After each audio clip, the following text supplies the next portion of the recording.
Good Vach. Good evening. It is such a pleasure to be back in Telstone. What can I tell you? It's so nice to see so many people. It's so nice to see we got so many more men this time. And even though we tried to shove them off into the side, there was this big movement of Hadarat HaNashim here in Israel. You know, men's rights are being violated. And so they managed to break down, move on the other side of the Mechitza, not to get into Beit Shemesh politics. But business first. The shir is Le'ilai Nishmas Michael ben Harav David and Esther Malka Bas Alta Don. I'm just reading here because I didn't have the schus of knowing the people, succeeding in raising 5 from children in the Lower East Side at a time when most people were throwing off the old Torah. Their children include a Rosh Hashiva, Rosh Kollel, Rav Vashul, and 2 daughters who are Marbitz Torah in their communities, one of whom we have the schus of having with us this evening. 2 of them? 2 of them? Oh, wow. We really lucked out. All 30 of their grandchildren are Shomrei Torah u'mitzvos. May the Neshamos have an aliyah. And this year should be a continuation of their wonderful work. It is not by chance that a family is able to produce such peiros. Yeah, there was a yeshiva in Europe during the Haskalah, and all his kids came out good, you know, and he said, wow, you know, you must be lucky, or something, yeah. He says, lucky? He says, I fast every Monday and Thursday, and I say Tehillim, that my kids should turn out well. So nothing is from nothing. So when you see this, and of course, you know, it's a privilege for me to be able to have this opportunity. For those of you who watch my podcast, and I every now and then refer to my producer, he's here this evening, and recording this year. And so that's the story. Are we done? Oh, okay. I got to talk too. All right. So I want to start off by telling you a story since we're talking family history. Interesting. My father grew up in Brownsville in Brooklyn. A Shomer Shabbos home, but my grandfather didn't know anything. Mom didn't know anything. He was one of those people who the Chavetz Chaim once said, you know why all the Jews in Rodden keep Shabbos? Because all the Jews in Rodden keep Shabbos. You know, and he was from because he was from, but he didn't really know anything. My father had no Jewish education. Whatever he knew, he picked up from growing up. My grandfather worked sporadically, you know, and what he did make, he liked playing pinochle, and he wasn't particularly good at it. So the family was suffering from hunger and deprivation. My father dropped out after 9th grade and went to work to help support the family. And he always imbued in us a work ethic. It took hold on some of us more than others. But he went out to work to help support his family. And in the process, as many people in that generation did, unfortunately, he gave up being Shomer Shabbos. And he married a nice Jewish girl, moved out to Long Island, had 6 boys, of whom I'm the quietest. And you know, they went to the conservative synagogue, you know, 3 times a year, and a sporadic Shabbos, you know, and that was more or less the trajectory that I was on. Kodesh Baruch Hu intervened. I have a brother who's a genius, and I know every Jewish boy is a genius, but he went to Brandeis on a full scholarship, graduated first in his class. He went to Duke University, graduated first in his class. They give out 7 special awards. He won 5 of them. He was offered a clerkship in the Supreme Court. He was a bright guy. So he was in 6th grade, and he got into an argument with one of his teachers about Constantine, which I know is an emotional issue for most 6th graders. And he challenged it to a debate, and he won. So the principal calls in my father and says, listen, this kid can't stay in public school. You got to put him in private school. Now my father grew up in Brownsville. Private school meant the yeshiva. So he looked up the Hebrew Academy of Nassau County, and they convinced him to send him. And he went to send him, and he convinced him to send the 3 younger boys, you know, which included me. So 4 out of the 6 were going to hang. And one by one, we all became frum. And eventually, you know, my father, you know, was continuing to run the business, and he was the head of a frum family. Yeah. He had a massive heart attack at the age of 67. And he said, Imlo Achshav Emasai. And he became Shomer Shabbos. And for the last years of his life, because he passed away from Yanamachla afterwards, but for several years he was able to be Shomer Shabbos. He relocated to West Hempstead where 3 of my brothers were living. He went to shul every Shabbos, went to every tefillah, went to every shir. It was like, And when he passed away, that left my mother. Now, my mother had a distinctly different background. She grew up in Laurelton, which is a well-to-do neighborhood. And her father came from Odessa, did not go to shul on Yom Kippur, she told me. And nothing. He started, if anyone knows New York, he started the Green Line Bus Company. My grandfather started that bus company with one bus. He built it into a bus company. He was doing very well. He brought all his brothers across and put them into the business. And he died young, when my mother was still a teenager. And the brothers got together and squeezed out my grandmother. So I lost my bus company. I always think about that. Whenever I'm in New York and I say, that's my bus. Which is a little ironic, because instead of a Rav, I could have been a balabas. But literally. I lost my bus company. Anyway, but my mother knew nothing. My father, he remembered the great chazonim. He was going to shul, he was sang in the choir. He knew what everything was. For him, it was a very easy thing. So here my mother is left an Orthodox almana. And she knows nothing. She just went along with whatever my father said, So she figures, what am I going to do? So she gets the Art Scroll Chumash, stone edition, passed down from God to Moshe at Har Sinai with the overview. And she reads through it. And when she finishes Bereshis, I at this time was living in Eretz Yisrael, she calls me up. She says, did you ever read this book? So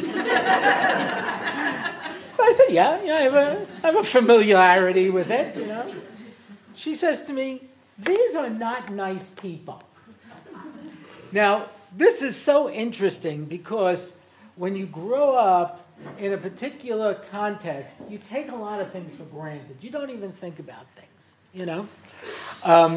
We were having a Shabbaton, and we were doing, it was before Rosh Hashanah, we were doing in NCSY in Long Island, where I was the director. We were doing the psukim in Musaf, the 30 psukim. And one of them is V'yizkeh Elokim es Nayach. And there's, we had like little groups. And the girl who's teaching the group has a girl with no background. She says, who's Noah? She says, you never heard of Noah? I said, no. So she tells her, enthusiastically, like we all learned in God. God says there's going to be a big flood. And he told Noah to build a big boat.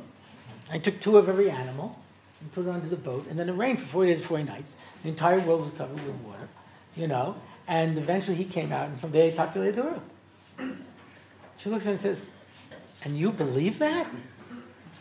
She's like, I guess so. Like, whoever thinks, You grow up with certain things, you just take it for granted. You don't stop to think of it. You don't realize what things look like to the outside world. Somebody was describing to me, he went to shul for the first time on Hoshana Rabbah. That it was, he just suddenly sees the whopping willow ceremony. Everyone getting on going, whoop, whoop, whoop, whoop, whoop, whoop, And that's kind of freaky if you've never experienced that before, Or as somebody once described Sukkot, people marching around with rifles and hand grenades going, I know, I don't know, how should I know? You know what I mean? You don't even know. You have no frame of reference. When you grow up with things, you take so much stuff for granted, I'll never forget when I was in the Boston Beis Medrash before Yom Kippur, and I'm reading through my machzor after Mincha, and it says that there are some people who give malchus by Erev Yom Kippur. Now, okay, I grew up in a young Israel, so granted we never really did. People gave malchus, but it wasn't before Yom Kippur. It was over you're sitting in my seat, So that was a cause for violence, So I said, do you ever see such a thing? I'm talking to this guy. He says, no. And just then, someone pulls out from under the bima this whip. And the guy bends down and he starts whipping him. I said, "What? Live and learn." You know. Now I have to say, I grew up with this, and still I found that somewhat disturbing. But I guess if you grow up with things, you just take it for granted, and there are things you don't even stop to think about. So we read these stories from the time we were little kids, and we don't even think about it. So I said, "So what's bothering you, Mom?" So he says, "Well, Yaakov, his mother favors him, and Yitzchak favors Esau. And then they conspire together to steal the blessings from their poor blind father, and dresses up like his brother and pulls it away. You see Esau crying, Daddy, don't you have a bracha for me? Have anything for me? It's heartbreaking.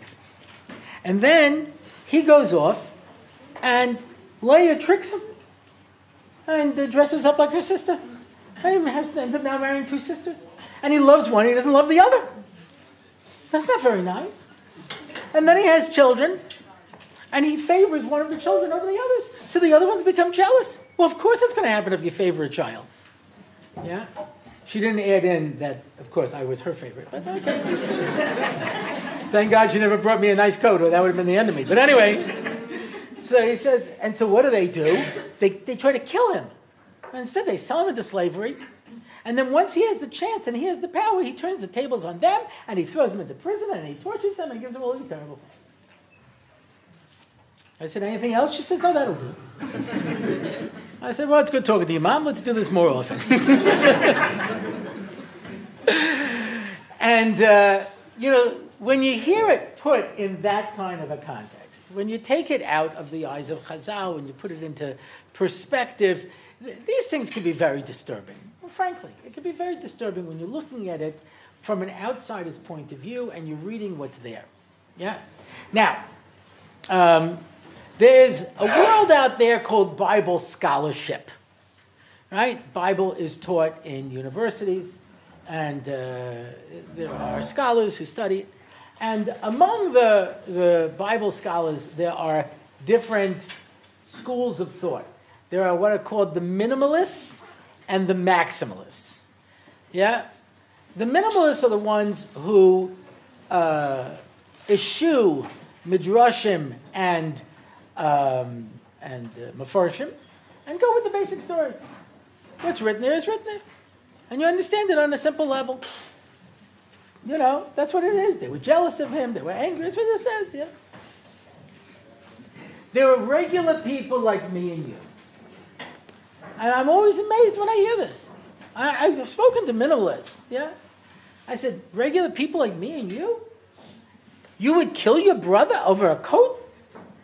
I said, I had brothers. We had some fights, but I don't think they would kill me.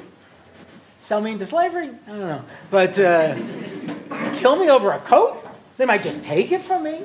They might rough me up a little bit, But they start killing each other over a coat and hiding it up. And that's not a regular family. That's the Sopranos. You know what I mean? This is a mafia family. People knocking each other off over a coat. That sounds like regular people to you. And these are the people who are prophets, who receive prophecies, of who the Torah says, the Shiftei Kah, of whom, they were all perfect. Yishmael is weeded out, and Esau is weeded out, and these people become Klal Yisrael, these murderers and killers, and, it doesn't make any sense. On a simple level, it doesn't make any sense.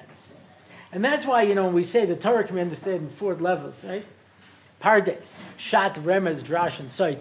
Pshat doesn't mean what's written there, because what's written there may not be Pshat.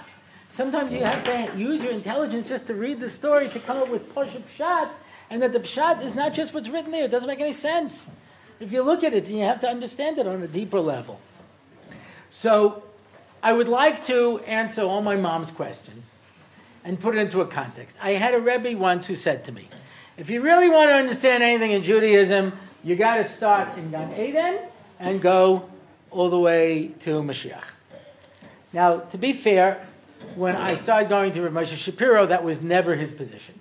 Because he would sometimes start in what HaKadosh Baruch Hu was doing before the machshava to create the world.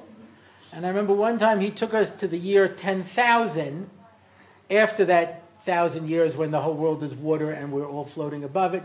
He kept going to the year 10,000, So he had a wider perspective, but I'm usually okay. Starting in Gan Eden, going to Mashiach, I think that's, a narrow enough area to focus on for most of us, yeah? So we got to go to the beginning, and the beginning always means Gan Eden. That's our starting point, yeah? So, okay. HaKadosh Baruch Hu created the world. Why did he create the world? What was the motivation in creating the world? So, right, we know. Created the world, as the Mesil Sharm says, L'his'aneg Hashem v'lehenos miziv shchinasai.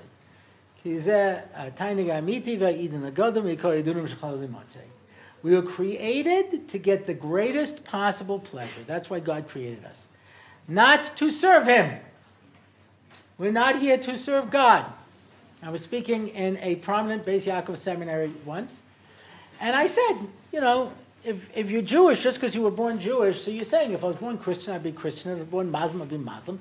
It's just a freak that I was born Jewish. So at the end, 70% of the girls came over to me. They sat down and they said, you're right. I'm a frum Jew because I was born a frum Jew. And if I was born a Christian, I'd be a Christian. If I was born a Muslim, I'd be a Muslim. You're right. I just do this because I do it. You're 100% right. That's as my catchphrase often goes, most people do what most people do because that's what most people do. I'm a frum Jew because I'm a frum Jew. You're right. So I said, well, why are you in this world? What's the purpose? And without hesitating, they said, to serve Hashem, avodas Hashem. There are different versions of this. Avodas Hashem, mamlech HaKadosh Baruch Hu. Give kavod to Hashem. Yeah. Serve Hashem. I said, why? It says Hashem needs us to serve Him. He needs us to daven and to do mitzvahs. I said, I thought Hashem is infinite. Right? He's beyond everything. Yeah. So how could He be infinite if He needs something? If He needs you to serve Him, He needs you to daven, then He's choser. So luckily some of the girls were from New York. So one girl says, you mean my parents are paying all this money in tuition and I don't know why I'm alive? I said, well, maybe you can get some of it back and go shopping. Now, I'm only saying that to this side of the room. This side of the room has no idea what I'm talking about. I will explain this to you. To men, shopping is a form of torture that Gehenna is going to be a mall. That's where all the men are going to go. Men are going to go to a mall, and they're just going to be wandering around with a list, looking for things, wandering aimlessly through, And women, that's Olam Haba. Gehenna and Olam Haba is the same place. That's Olam Haba. Women enjoy, that's a recreational activity. A group of women will get together and say, let's go shopping. On purpose. I said, okay, so take some of your money and go shopping. Why am I alive? So the Mesil Shem says clearly, not to serve God. Don't worry about God. He's very secure. He's a very high self-esteem. Wakes up in the morning, looks in the mirror, sees nothing. He's invisible, he's all-powerful, he's almighty, he's omnipresent, he's omniscient, everything you could ask for, yeah? Doesn't need anything. He created the world for you to get the greatest possible pleasure. That's it. So Adam and Chava were created and put into Gan Eden for one reason, to party. They had everything they could possibly ask for. Everything grew on trees. Now, after the Chet of Adam Rishon, we have to plow and plant and harvest and thresh and winnow and sort and remember my Hilchos Shabbos chart and grind and sift and knead and bake to get a loaf of bread. Back then, it grew on a tree. If it was a darkwood tree, it was pumpernickel. You understand? If there was a hole in the middle, it was a bagel tree. You understand? Little Dunkin' Donut bush over here. You know what I mean? Everything grew on the trees. You didn't have to do anything. Everything was perfect. The world was in perfection. Nobody died. There was no decay. You didn't have to be afraid of anything. There was no disease. There was no sickness. The animals were your friends. You know what I mean? They, it was like Bambi. You know what I mean? You wandered around. Everything was great. There was no problems. Yeah. All you were supposed to do was stay in the garden. But so that you solve the problem of, as the Zayah Kaddish says, of Nahama the Kisufa, that you don't get it for nothing. You have to be able to earn the pleasure in order to enjoy it. Why that is a whole different topic. So he put us in this world with a mitzvah. One mitzvah. Don't eat from that tree. That was it. One mitzvah. And they did. In record time. Yeah? Now, what were they thinking? Because they had no Yetzer Hara. The Yetzer Hara was external. It was the Nachash. What were they thinking? And a lot of people have different mahalchim in it. Mitzvah Hashem, when I get invited back another time, we'll talk about some of those perhaps. For now, let us just go with the bottom line. It was a bad idea. Right? That much, I think, is universally accepted. That it was a bad idea. There was one mitzvah, they broke it. That was a bad idea. It brought death to the world. It brought decay. It brought destruction. And gullus. They were kicked out. Everything was terrible. And the result of this now is we have introduced Ra into the world. Now, make no mistake about it. The world was Tov. But Ra has to exist. Now, those of you who took physics, I took earth science. I wasn't smart enough for physics. But this much I do know. If you paid attention during physics, you know I just created something. What did I create? Oh, I have all the earth science guys here with me. Okay, let's put up a weather map. Anyway, this is called potential energy. If it falls, it's kinetic energy, and I can measure the amount of kinetic energy that will be released when it falls. Yeah, potential energy. The world did not have to become evil. It just had to have the potential for evil. Why? Because there is no way to create height without creating depth. And if you want to remove depth, you have to remove height. And therefore, the higher up you go, the greater are the consequences when you fall down. When you're lower down, there's less of a danger. Therefore, the Anshe Knesset Gedola removed the taiva of Avodah Zarah, and as a result of that, we lost Nevuah. Because what did they do? They just lowered it. So now that you can't fall so far, but neither can you reach so high. If you want to reach high, you have to be prepared to fall far. Yep. So the potential for Ra existed, and now it was manifest. And now mankind has two jobs. We had one job. Just enjoy the Ziva Shechina, just enjoy yourself, be in Gan Eden. Kadosh Baruch Hu was great. Now we have two things. Clean up this mess, and that can be on very different terms. They all mean the same thing. Fix up this mess, mitakein ha'olam, remove Ra, remove the klipos, remove the mechitzas between us and HaKadosh Baruch Hu. All these things take on the same thing, but it basically means fill in the chaseris, all the different lashonos in different places. It all means the same thing. We messed up the world with Chet Adam Rishon, and we have to fix it. We have to fix it. Got to put the world back the way it was, and then we can go back and lead the world to perfection. Now, there are two distinctly different skill sets necessary to make this work. Because the person who's prepared to go out and fight the Ra and to fix up the world and do all those kind of things is going to be a different type of a person than a person who sits and learns Torah and harvest on HaKadosh Baruch Hu, and those are two different things. And the ideal relationship is one person will go out there and fix the world, and the other one will sit and learn and bring the world to its spiritual perfection. That would be ideal. Adam Arishon is out for the count. Adam Arishon was so traumatized by what he did, he separated from his wife for 130 years, and he only came back because he realized that his behavior was destroying what was left of the world. He messed it up. He messed it up so much he was just a wreck. He was a wreck. So the first two candidates are going to be Cain and Abel. Why? Because they're the only two people. So that by process of elimination, tells you that. So let's take a look right away. Now the world has been messed up. Cain and Abel. Vayi Hevel, I'm in Perek Dalet Pasuk Beis. Vayi Hevel royet son, v'Cain haya over Adama. Hevel became a shepherd, and Cain becomes a farmer. There are only two professions available. The first two kids in the world.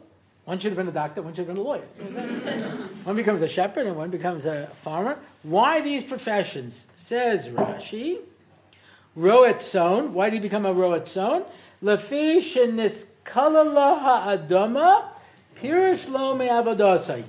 Because the earth was cursed, he stayed away from it. Which one could then perhaps be medayik.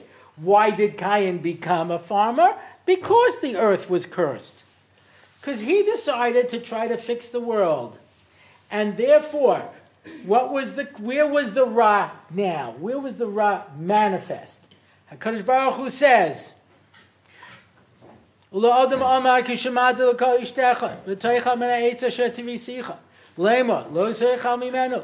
you ate from the tree, Arura ha'adama ba'avurecha. The earth is cursed because of you. V'itzavon tochalena, kol yemei chayecha, v'kotz v'dardek hatzmiach lach, v'chalta zeizav asadeh. Yeah, now you're going to find that the ra of your action, the kilkel, exists in the adama. And so Cain wanted to go out and fight the ra. And so he goes off to fight the ra, and he brings the korban. He institutes the idea of a korban. He was the first person to bring a korban.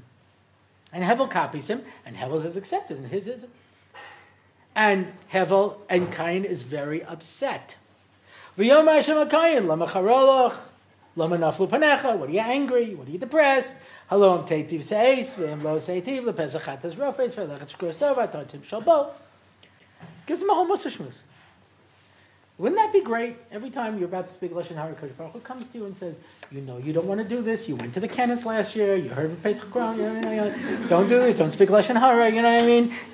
Play the tape. You know what I mean? Don't speak Lashon. Sing a song. Pull ourselves together. Make a support group. You know what I mean? Kadosh Baruch Hu doesn't come to us every time we want to do something. But Cain found himself in a unique position because his Yetzer Hara was now inside. And he decided to take Ra by the throat and say, I'm going to defeat you. But remember, evil fights back.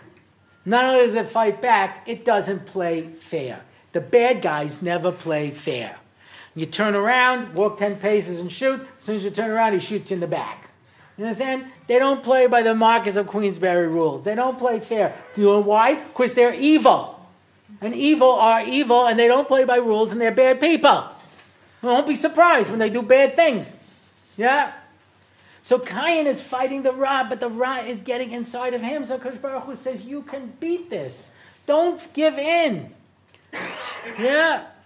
Don't go to the dark side. Yeah? Pull yourself inside. You can do this. Yeah? It's always nice when I make these different kind of references because people who know appreciate it, and people who don't know, it's not a problem. And the people who do know and want to pretend that they don't know, it's easy too because you can say, I don't know. Anyway, so what can I tell you? I had misguided youth. Anyway, so. I once had a Rebbe who said to me, Orlofsky, if only you could learn to use your power for good instead of evil. Imagine what you could accomplish in this world. So one day I might. But anyway, so he gives in to the dark side and he kills his brother. Right? That's it. Obviously, you two guys are disqualified. He was sitting with the row tzon. He was staying off to the side. What was he doing with them? He couldn't shech them. He was taking the wool. He was milking them. You find the row tzon. The leaders of Klal Yisrael are always called Ro'ei Tzon. The Shiva Ro'ei Tzon. Yeah, that's how they're shepherds. That's the kind of thing where you're off to the side. That was Cain. That was Hevel. He was waiting to lead the world to good. They're disqualified. And the world goes from bad to worse to worse to worse, to the point where Kadosh Baruch Hu says, I have no choice. I have to wipe out the entire world. He wipes out the entire world. Starts over again. And Noach has 3 sons. I'm not going to get into this, but if you go into the Maharal, there's a possibility that they could have filled this role. But they mess up, and so we go another 10 daros till we come to Abraham. And Abraham wants to fix up the world. But he has to have 2 children who are going to do it, because you need specialized skill sets. Yeah? Yishmael is dealt out, and he always was trying to hold on to Yishmael, because he was hoping Yishmael would play that role to fight the Ra. And that's why he says, Lu Yichya Yishmael. Kadosh Baruch Hu, doesn't Yishmael have a role to play? Can he do something here? He also has a bris milah. Isn't there something he could do? But Yishmael is not called Zerah. He's not going to be your descendant, only Yitzchak. Okay? Yitzchak has twins. Could you ask for better than that? Yitzchak has twins. Yaakov and Esau. Now, if we read the story like children, right? So Yaakov is a nice kid, clean cut, has, nice yeshivish haircut, probably a little nearsighted, has glasses, sits and learns all day, Esau is this big red hairy guy, knuckles dragging on the ground, a sword in one hand and a severed head in the other, and he's like, Abba, I brought you meat. Oh, he brings me meat. This is Yitzchak, the living korban, and he can't see this. He can't see it, The story with the Chavetz Chaim, where this guy wanted to come with a bracha. He asked him for a bracha, so they wanted to tell him, you're not giving him a bracha unless he tells his son to stop driving his taxi on Shabbos. So the guy comes to him, he asks him for a bracha. Now they couldn't say anything to Chavetz Chaim because the guy came and he's hard of hearing. They'd have to scream it in front of the guy. They didn't want to embarrass him, So he comes for a bracha, and the Chavetz Chaim says, "Oi, how can I give you a bracha?" It says Shabbos, he makar ha-bracha. Shabbos is the source of all bracha. And if your son drives his taxi on Shabbos, and your daughter uses a brush on Shabbos and pulls out hairs, how can I give you a bracha? So they said, I don't know how he knew about the hair. We didn't know about the hair. You understand? You can't fool the Chavetz Chaim. You think you fool the Chavetz Chaim? There was a guy in Yerushalayim. He knew the secret of being able to read faces. Certain people, there's a chokhmah of being able to read faces. So his children used to walk around the house with their hats pulled over. So one time he says to him, "Don't you realize if I can read your face, I could probably see through your hat?" So they stop with the hats. But, you're going to fool a tzaddik? Yitzchak? You're going to fool him? Now, Esau was not your average run-of-the-mill Russia. That much is clear. But it says he murdered. Yeah, you know who he killed? Nimrod, who threw Zayda into the Kivshan Aish. I bet everyone had shed some tears over that guy.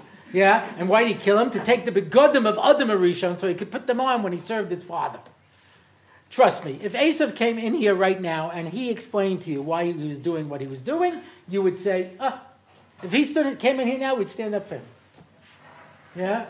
We would sing Yom and Yemei Melech. You understand? Mamish, you'd see him as a tzaddik. How do I know this? Because it's a medrash. With everything we know about history, we know it now. When Mashiach comes, it says every tzaddik who ever lived is going to come to a Suda, and Esau's going to come there too. And everyone's going to think he belongs until Kosh Baruch Hu says, this isn't for you. That means, with everything that we know, he's going to fall. Avraham, Yitzchak, Yaakov, Yosef, Moshe Rabbeinu, David HaMelech, everybody. Yeah. With what we know about history. He wasn't in Russia the way we think of Russia. His head's buried in Maris Machpelah. He wasn't some guy who drove to his parents' house, parked 2 blocks away, put on a yarmulke from the glove compartment and said, "Oh, hi, Pops, I was in the neighborhood." You know what I mean? He was... Because when you're very, very high up, when you're at the top of the mountain, the difference between one side and another is a chutasara. Yeah? And that's why, how did Rivka know? Rivka know because she had a nevuah. She got a nevuah from Sheva Ever that told her that this is not the guy. Otherwise, she would have been fooled too. If he fooled Yitzchak, he would have fooled Rivka, he fooled everybody. That's the Metzias. Yeah? And Rivka hears he's going to give the brachas to Esau, so she calls in Yaakov and says, "Dress up like your brother and steal the brachas." And Yaakov's like, "This ain't going to work, Mom. It's not going to work." Yeah? And he says, "I'm a tamim. Ish tam. I don't know how to do these things." He says, Esau's a big hairy guy. He says, "Don't worry, I'll put goat skins on your arms." Oh, great idea, Mom. That should work.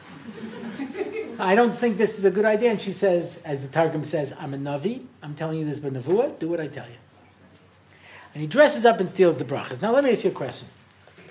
I take a tomato and I dress it up like an apple, and you make a by priya eights, and then I pull off. Ha ha! What do we call that? A bracha levatala.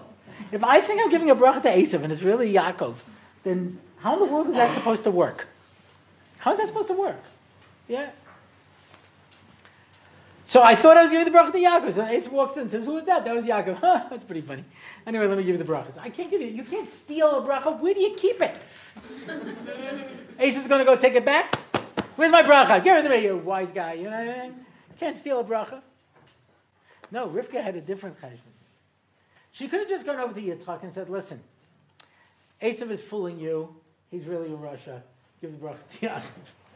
And Yitzchak would have said, "Rivka, listen to me. Okay, I'm a living carbon. You know, I have nevuah. I see the Elyonim. Don't you think if he was a Russia, I would know about it? You can't fool me. Nobody can fool me. Nobody can fool me." Rivka says, "Come here, Yaakov. I want you to go in and fool your father. I want you to fool your father." He goes in, he dresses up, and he fools him. And Yitzchak is a little suspicious. He tries this, he tries that. And Yaakov, who's in Ish Emes, has to make sure not to lie. He's walking a very thin line. It's a very tough story, but the Kadosh Baruch Hu only tests you on where your strengths are. So it's Avram, who's an Ish Chesed, who has to daven for stone, which is anti-Chesed. Are you looking to just spread Chesed or do Ratzon Hashem? It's Avraham, who's Ish Chesed, who has to send one son away and take the other one up a mountain and kill him. You understand? You know, I'm going to test you on where your strengths are. So an Ish Emes is put in this very difficult situation. He doesn't lie, he walks out. And then Esav walks in. He says, "Who are you?" He says, "I'm Esav." "And who was just here?" He says, "It must have been Yaakov. He must have fooled you." He says, "Nobody can fool me." Oh my goodness. If Yaakov can fool them, then certainly Esav could fool me. And Esav, right on cue, says, "That's the second time he did it to me. First he got me to sell me my Bechorah." He said, "You sold your Bechorah?" "Well, it was for soup, you know. And came with bread. You know what I'm saying? Not like it was nothing." So Yitzchak says, "I'm sorry, I've made a terrible mistake here. And thanks for playing. Let me give you Italy as a consolation prize, and there's been a terrible mistake here." And then at the end of the story, he gives him the brachas. He gives him the brachas. Yeah. Esav says, "I'm going to kill Yaakov." Yaakov says, "I believe you." He runs away. But before he runs away, he sits and learns for 14 years, because you don't want to rush into marriage. He was a young man of 63. Just going to go and get off and go married, you know? He sits in Yeshiva Sheva Eva for 14 years. Now, he's been sitting in Yeshiva Yoshev Ohalim his whole life. His whole life. Why? Says the Sforno, Yoshev Ohalim, the oil of Torah and the oil of the Roet Zon. He took the same job as Hevel. And how is Esav described? Ish HaSodeh. He goes out into the field. That's why Yitzchak saw that Esav was a rough guy. He knew. He says, "Oh, yeah, Esav doesn't usually use the Shem Hashem." Why? Because Esav's going out fighting the Ra. When you go out and fight the Ra, then you have to be prepared that you're going to get your hands dirty. You can't just stay off to the side. Yeah? The same skills that make somebody a talented kiruv worker might not make him a talented Rosh Hashiva, necessarily. Might. But, you know, you want to go out, as Rabbi Yisrael Salanta says, the broom that sweeps gets dirty. You want to go out and fight the Ra, you're going to have to be prepared to get down and dirty. Bad guys don't play by the rules. And he knew this, you know, and so he was undercover. And so, of course, so he says he's not used to hearing the Shem Hashem because he's always in Mekomos Tameos because he's out there fighting the Ra. I know that. Yaakov is an Ish Tam. He's a nice, good boy because he doesn't have to get his hands dirty. So now he has Esav's job.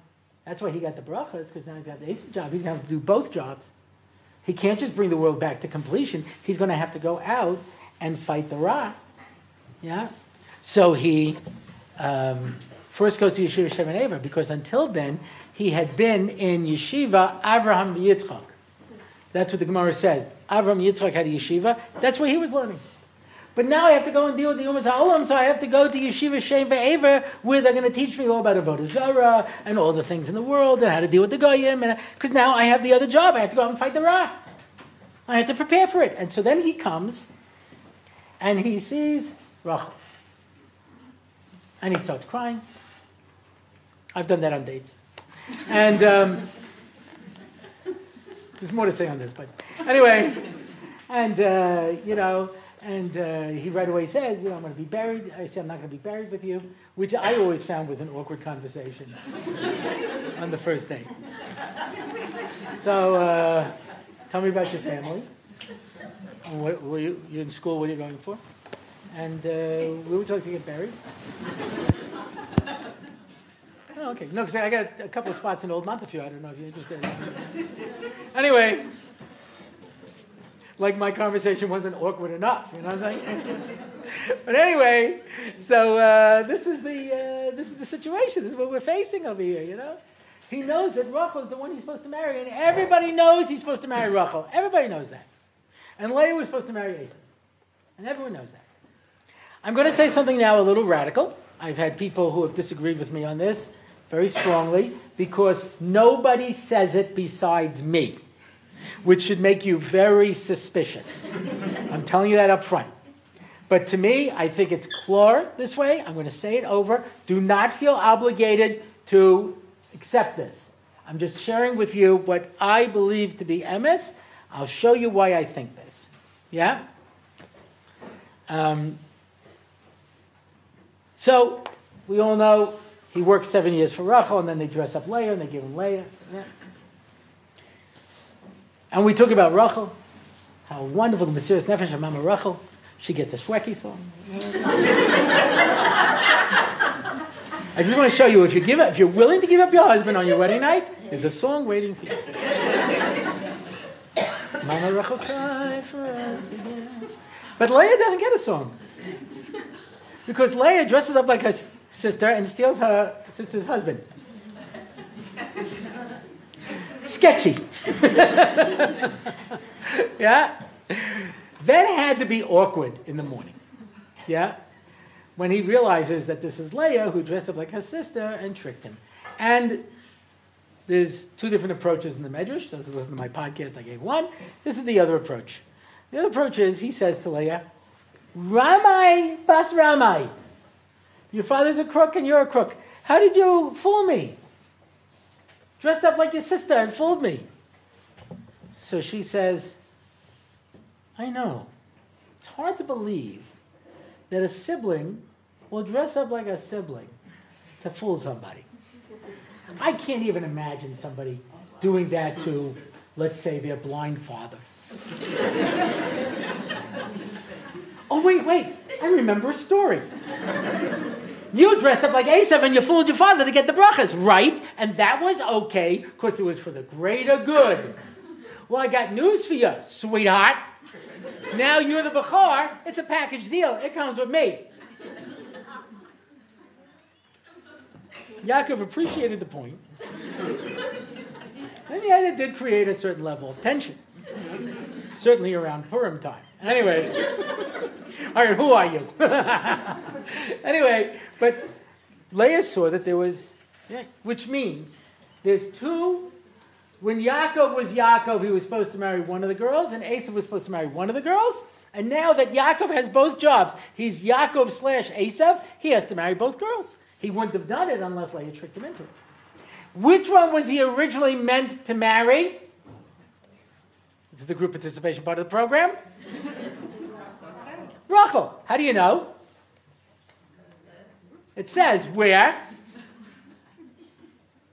You didn't know this was going to be a quiz, did you? Huh? The guys don't care, but the women are like, I should have studied. I knew that.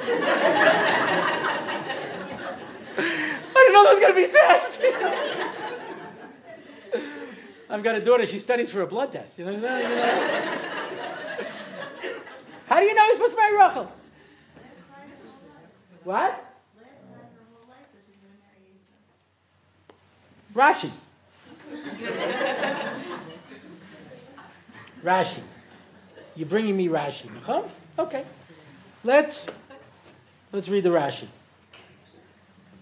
Perek Chavtes Pasuk Yud Zayin. Ve'enei Leah Rakos ve'Rachel hayasi yafas toya ve'yafas mareh. Her eyes were weak. Says Rashi, Shehayisa svura la'alois begarolo sho Esav. Because she thought she's supposed to marry Esav. Ubachsa, and she cried. Shahayu hakol oimrim. Because everybody said, Shnei banim l'Rivka, v'shnei banos l'Lavan, hagdor l'gdada, v'aktana l'ktana. Lavan has 2 daughters. Yitzchak has 2 sons. The older one to the older one, the younger one. I learned this years ago, that Rashi doesn't write anything extra. And if he does, it's there for you to be medayik. And if I was writing this Rashi, I would have written, Rakais, Shabachsa, Shahaya, La'alois, Begarilla, Shal-Esav. She was crying because she was supposed to marry Esav. But that's not what Rashi says. She cried because she thought she was supposed to marry Esav. Because everyone said she's going to go marry Esav. What do I need that for? If it's written in stone, she's supposed to marry Esav, and that's what was supposed to be, just right. She was crying because she was supposed to marry Esav. She thought she was supposed to marry Esav because everyone said she's supposed to marry Esav. Because the Bechor to the Bechor and the Tzira to the Tzira, right? Everyone knows that. Which teaches you, when it comes to Shidduchim, don't listen to everybody because they don't know what they're talking about. Because I want to bring you another problematic Rashi. One that has always bothered me. Unless my answer is right. Perek Chavhei, Pasuk Chavav. Ve'acharechen yotza achiv, ve'yodo al chezes be'ekav Esav. He was holding on to his heel, says Rashi.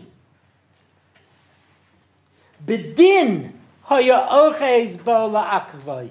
He was holding him by right to stop him. Because Yaakov noitzar mitipa rishona ve'esav min hashniya. Because Yaakov was formed first and Esav second. Say Lumad, I'll show you. Mishlosh veres, shapir ksira, take a tube. Yeah, tein bo shtei avonim, zu tachazu, put in 2 rocks, one after the other one. Hanichnas is rishona, teitze achrona. The one that you put in first will come out last. Nimsa Esav anoitze ba'achrona yotza rishon. So Esav, who was formed the last, came out first. V'Yaakov shenotze rishona yotza achrona. Yaakov ba la'akvo she'rishon l'leida ke rishon li'yitzira. And he wanted to also be the first one to be born, just as he was the first one to be the first one to be born is the first one to be formed. Those of you who are doing Daf Yomi, so you know we're in Kodshim. Very soon we'll be starting Bechoros. Let me teach you a halacha that's in Gemara Bechoros. You know who the Bechor is? The one who's born first. If there are twins and one comes out first, the first one is the Bechor. I don't care who's formed first. In every single case of twins, one of them might have been formed first. Who cares? According to Rashi, anytime there are twins, the one who comes out second was formed first. So what? Halachically, that is irrelevant. The Bechor is the one who goes first. What is Rashi telling you over here? He never learned Hilchas Bechoros. Ella, I maintain, and a very long Rashi, that Rashi is trying to explain to us that the normal rule of Bechorah doesn't apply to Yaakov and Esau. By them, it starts from the Yetzirah, not from the Leida. Even though in every normal case it goes by the Leida, the opposite is true by Yaakov. So Yaakov is be'emes the Bechor. And just to make it look good, he also wanted to come out first. But Rashi says you don't need that. He's anyway the Bechor. So everybody was right. They just didn't know this Rashi. The older one's supposed to marry the older one. Leah was supposed to marry Yaakov because Yaakov, Rashi tells us, is really the Bechor. So when he bought the Bechor, it's because it already belonged to him. I maintain. You don't have to agree with me. But to me, it makes a lot of sense. Because what was Yaakov's original job? According to what we're saying, he was supposed to lead the world back to, goodness. He wasn't supposed to be out fighting the rock. And what was Leah doing? Sitting and crying. First one to give Yehuda, to the tzaddikish. She gets buried with him. What's Rachel doing? She's beautiful. She's going out with the sheep. She's stealing her father's truffim. You know what I mean? She's going out, she's action-packed. She makes a perfect wife for Esau, because that's what they're supposed to do. Go out there and, fight the world. Well, Jacob and Leah sitting there. He's in the tent. She's crying, and everybody's happy, With a couple of sheep, you know what I mean? And everyone's good. That makes more sense if I was setting up the shidduch. And that's why Rachel doesn't get buried with him, because she's going to sit on the road to daven for the Jews when they go into Galus. That's okay, I'll stay here. Because I'm going to go out and fight the rat. It seems to me partial that way. And that was the mistake that they made. So this mistake gets magnified because he favors Yosef, because he's still got a little edge about what what Leah did. And he feels that since he wanted to marry Rachel first, her child should be the Bechor, and Yosef should be the Bechor. And the other children said, no, that's not the halacha. And Yosef should know better. And why is he going along with this? It's because he's fooling our father. Now they sat down and they made a beis din, Chazal say. And trust me, if they came in here right now and told over their beis din, you would agree with them 100%. So they said, listen, look, let's look at the facts. Okay? We got this brother. He likes to dress fancy. He fixes up his eyes. He fixes himself up. He's very external. He's sweet talker. He's fooling our father. Sound like anybody you know? Sounds a lot like Uncle Esau. And now what's he trying to do? Get rid of 11/12 of the Jewish people before we even start. He's trying to get us dealt out, and he's going to be the only one. How do I know? Because he's spreading lies about us to our father. How do I know he's spreading lies about us to our father? L'dugma, he says we ate Avim and Achai. We never ate Avim and Achai. What happened over here? Rashi says, Perek Lamed Zayin, Pasuk Gimel, Yisrael Havis Yosef Mikol Banov, Ki Ben Zekunim Hulai.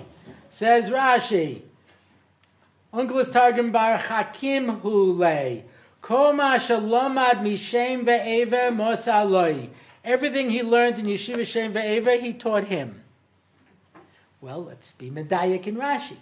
He didn't teach it to everybody. He only taught it to Yosef. Everybody else learned the Torah that he learned in Yeshivas Avraham and Yitzchak. But to Yosef, he taught what he learned in Shem Ve'eva. Why? Because Yosef came from Rachel. And Rachel's the one who's going to have the job to go out and fight the Ra. And so she knew that his oldest son is the one who's going to lead the fight. Yosef is the one who's going to go out and fight. And he says this beferish, because in Parshas Vayetze, as soon as he's born, so he says to Lavan, wrong Rashi? I told you a lot of sources, I'm sorry. He says to Rashi, Rashi says, Kasha, this is Perek Lamed Pasuk Chaf Hey, Kasha Yolda Rachel Yosef, Mishal Nolad Sitna Isha Esav, Sheneamar, V'hoya Beis Yaakov Esau, Beis Yosef, V'hovo, Beis Esav Lakash. As soon as Yosef is born, he says, now I'm going home, because I don't have to be afraid of Esav anymore, because I have Yosef. And Yosef will beat him. And in this week's parasha, when Esav comes, all the children are hiding behind their mom, except for Yosef, who's standing and saying, come on, Uncle Esav. You're going down. I'm not afraid of you. Take your best shot. But you better kill me with the first bullet, because you ain't getting another shot. You understand? He's not afraid of Esav. He's the one who's going to destroy Esav, and Yaakov knows this. So since his job is to now go out and fight the Ra, fight Esav, fight all this, he has to teach him Yeshiva, Shem Ve'eva, but he doesn't teach that to everybody else. That's where the misunderstanding came about. Because Goyim have one rule of kashrus, it's Avim and Achai. But there's a difference. There were Noahitis. There's a whole group of them. Very large movement. They have rabbis who they ask shilas to. And they have shilas and kashrus about Avim and Achai. Yeah? There's one distinctive difference. Goyim don't have shechita. We do. When you shecht an animal, it's called dead, even though it might still be moving around. The proverbial chicken without a head. Yeah? So when you shecht it, it's considered dead, even though it's still moving. By a goy, there's no shechita. So until it stops moving, it's not called dead. So the Bnei Yaakov, who learned the yeshiva Yaakov, Avram, and Yitzchak Torah would shech the behema and then start cutting it up. And Yosef, knowing Shem ve'aver, says, "Oy ve'aver melchai." Terrible misunderstanding.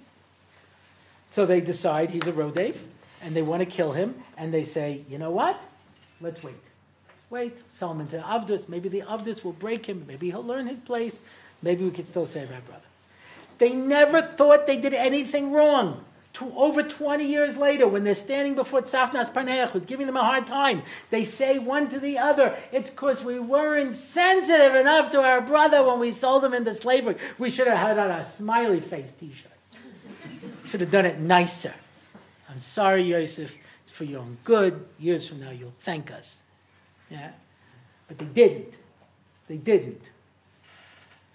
And Yosef is there to fight the Ra. So you can't destroy him. Throw him into a pit with snakes and scorpions. He's like, not us. We're backing off. Yeah? Sell him into slavery, becomes the head slave. Throw him into prison, becomes the head of the prison.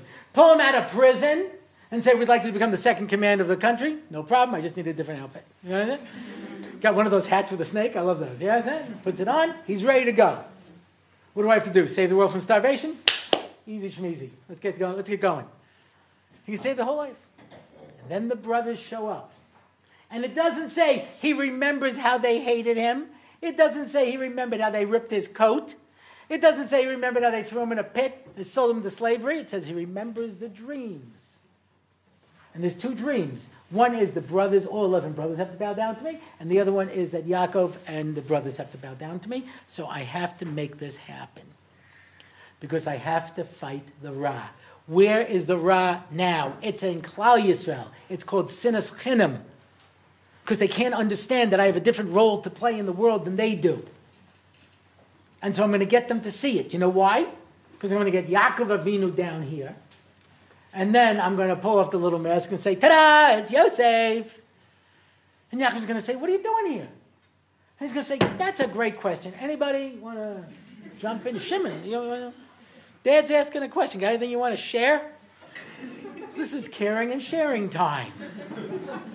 That shock would have so burnt the sinner out of Klal Yisrael, there never would have been any. But the Sinas Chinam stays. Why was the second Beis Hamikdash destroyed? Because the Sinas Chinam. What happened immediately after that?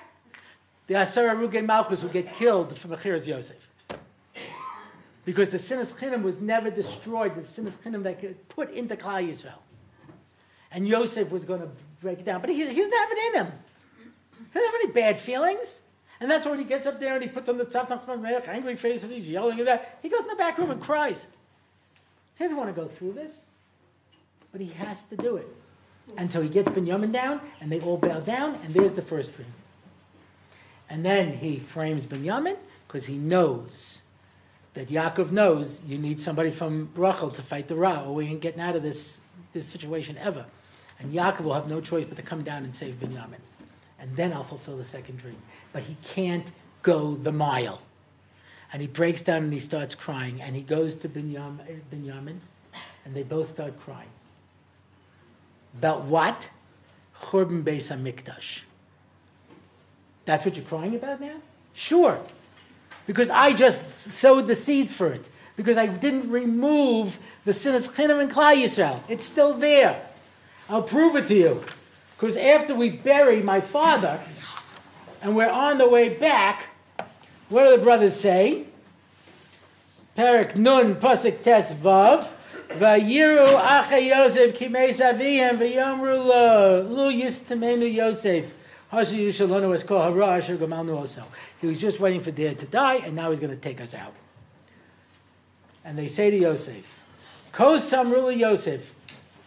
Dad said, yeah, Ana Sona Pasha Achicha V'Chatasam Kivra Gemalucha V'Ata Sona Lefasha Avdi Ke'avicha. Yeah, he said to forgive us. Dad said to forgive us for our sin of selling you. Vayefk Yosef B'Dabram Elav. And he cried. You know why? Because I know you're lying. Because Dad never said that. You know how I know Dad never said that? Because Dad never knew that you sold me into slavery. You know why? Because I lived for my father and I loved him more than anything in this world. And for the last 17 years of my life, I avoided him. I always said, I'm busy with affairs of states. I avoided him till I heard he was dying because I was terrified what I would do when he asked me, how'd you get down to Egypt? And I might have to spill the beans on you guys. I covered for you. The last 17 years of my father's life, I missed out because I was worried about you. And I have a pretty good sense that you didn't choose to share the news with him. But you think I hate you because you hate me. And so you're sure that I'm out to get you because you hate me and you do it all over again. Because you never cured this problem. It was never removed. And until we solve this problem in Klal Yisrael, that we have to understand. Rabbi Leff always liked to say, the end of Tainus. Gemara Tainus. He says, and if we understand this, it will be the end of Tainus. He says, called Tzaddik v'Tzaddik will stand in a circle with a Kadosh Baruch Hu in the middle and say, Zeh Keli v'Aveyu. This is my God. Yeah? Why? Because when we can understand that I may be standing over here and you're over here and I'm 180 degrees apart, but Kadosh Baruch Hu is in the middle. And we're the same distance from him. You're not even better than I am. I just have a different role to play in this world. I may be doing something different than you. Yisachar sat and learned Torah all day. Shevet Levi sat and learned Torah all day. Those are the only two Shvatim who were dedicated to that course. And it could be there are people who are doing other things in this world, and a Kadosh Baruch Hu. The end of Mesilas Yesharim, which nobody ever gets to. He says, and now, dear reader, yeah? He says, you know like I knew, I didn't list everything that needs to be listed in this book, because the ways of Chasidus are different for every person. And the avoda necessary to reach the highest levels, which he calls Ruach HaKodesh, is going to be different for a person who is involved in business, or a guy who's got a profession, or a guy who rents himself out as a day laborer, or a guy who's Torah u'Manosei, a guy who sits and learns. But each one of them can achieve the same Chasidus. And the Gemara in Tainus says, when there was no rain, they went to Abba Chilkiah. Abba Chilkiah, who was a day laborer, he worked out in the field. And that's where they came to ask to daven because there was no rain. And we're mevatel everybody. And the more we're mevatel, the more we can cancel people out. And and from all sides. We're mevatel. Everybody has two terms. Yeah? It's fanatic and lowlife. The definition being wherever I am. Anyone more than me is a fanatic. Anyone less than me is a lowlife. You understand? And that's it. And that person's crazy. This one's crazy. And I'm the only one who's right. I saw a bumper sticker once that said, be reasonable. Do it my way. You understand? You know? That's how we are. So what ends up happening if these two forces don't come together? And by the way, yeah, there was a civil war and Klal Yisrael was split in half. The northern kingdom was called Ephraim from Yosef, and the younger kingdom was called Yehuda, because Yehuda, and that's what this week's parsha was all about. From the Bnei Leah, we disqualified Ruvain because of Ma'aseh. We disqualified Shimon and Levi because of Shechem. So Yehuda is the de facto leader from the Leah side. And Yehuda is the one who's supposed to lead the world to perfection. And Yosef is the one who's supposed to go out and fight the Ra and take care of everything. And that's why at the end of time there will be a Mashiach ben Yosef and a Mashiach ben David. Mashiach ben Yosef will destroy all of the enemies and destroy everything, and he will be the final casualty in the war. And the Mashiach ben David will come and lead the world back to completion, finally fulfilling those two jobs that Cain and Abel could have done, that Jacob and Esau could have done, that eventually Yosef and Yehuda will have to do. But until we can figure that out and appreciate each other, we're going to be stuck. Yeah? So, at the end of the story, in Vayigash, we read the Haftarah from Yecheskel. V'hidva Hashem elai leima ve'ata ben Adam kach lecha eitz echad uksuv alav leYehuda lebnei Yisrael chaveirav. Take a piece of wood and write on it to Yehuda and all Bnei Yisrael friends. LeYosef eitz Ephraim v'kol Beis Yisrael chaveirav. Yosef and all Bnei Yisrael are friends. V'karev al sam echad el achem lecha la'etz echad, v'yu la'achodim biyodecha. And let the two pieces of wood come together and become one. Because that's what we need to do. Bring together Klal Yisrael. Says the Bnei Yissaschar.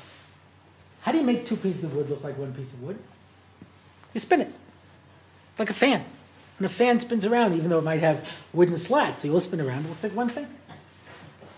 He says, so when you take a piece of wood and you spin it, it all looks the same. When do we do that?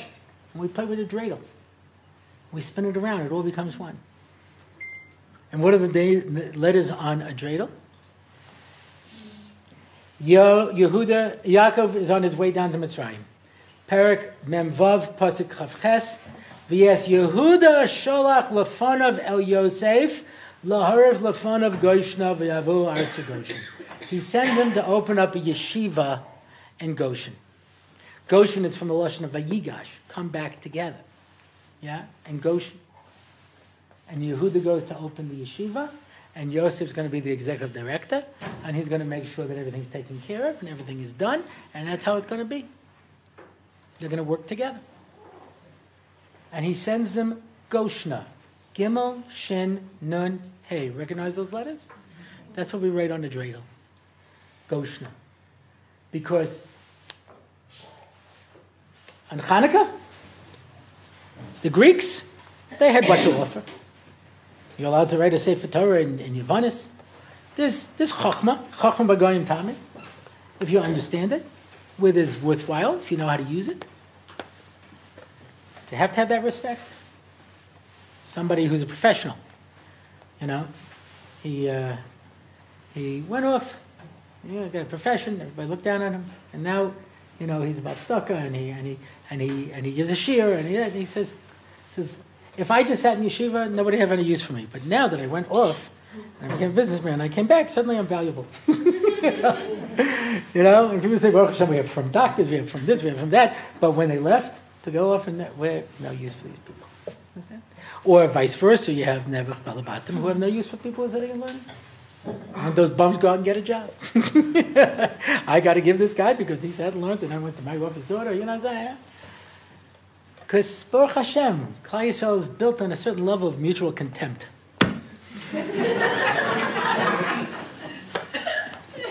And we can't afford it. There's too many people out there who's out to get us. Tom Lehrer was a professor of mathematics in Harvard University who's best known for writing funny songs. Says a lot about our society. But he wrote a song about National Brotherhood Week, and the last stanza goes like this. Oh, the Protestants hate the Catholics, and the Catholics hate the Protestants, and the Hindus hate the Muslims, and everybody hates the Jews. Yeah? That's one thing that everyone can agree on. One thing. It's amazing. I remember I was teaching in Or Sameach, the beginners program, and I said, I was explaining about the menorah, and how the menorah represents Achdus, and because all the branches point into each the center one, it all has to be made out of kikar echad, like this, And Moshe Rabbeinu couldn't figure out how to make it. So Kodesh Baruch Hu had to show him a menorah shel eish, so that he could figure out how to make it. I said, I understand. There's a place in the old city, they made a menorah, you know what I mean? How hard is it? All these books come out, they got pictures of it, they got little models of it. How hard was it? So one of the students there says, but Rabbi, you already answered it. The menorah represents Achdus. That's what Moshe Rabbeinu couldn't figure out. I knew how to make a menorah, I didn't know how to achieve the result. And I said, you're right. And the only way you do it is when there's fire. You throw the Jews in the fire, and suddenly we have no choice but to come together. Gentlemen, if we do not hang together, then we shall surely hang separately. Yeah.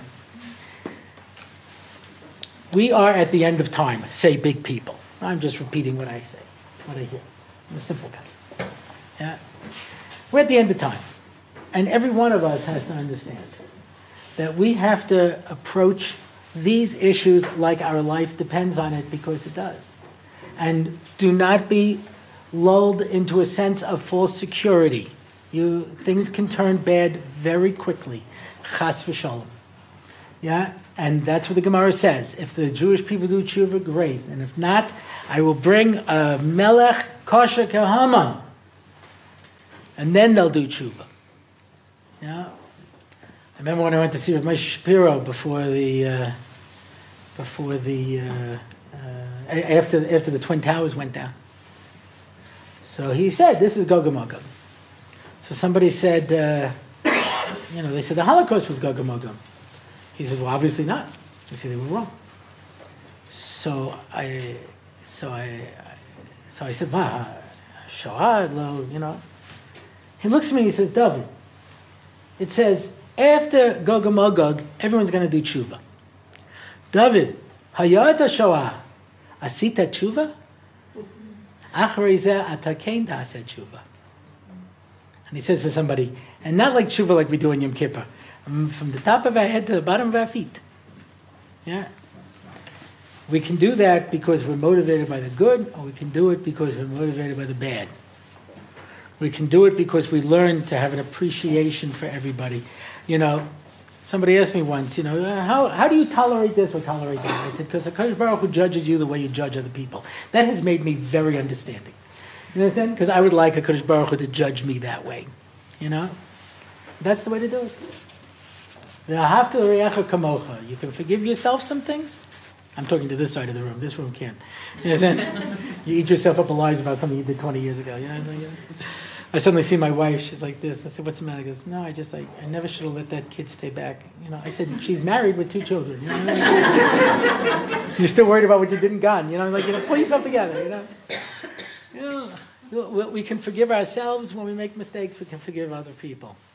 We have to have that understanding. And as we go into Hanukkah, which focuses on the menorah, which is that sense of achdus, which is that sense of Klal Yisrael coming together. When you see the Goshna spinning, remember that Yosef and Yehuda each have a role in Klal Yisrael, and each one of us has to appreciate the other person in order to make the world the way it should be.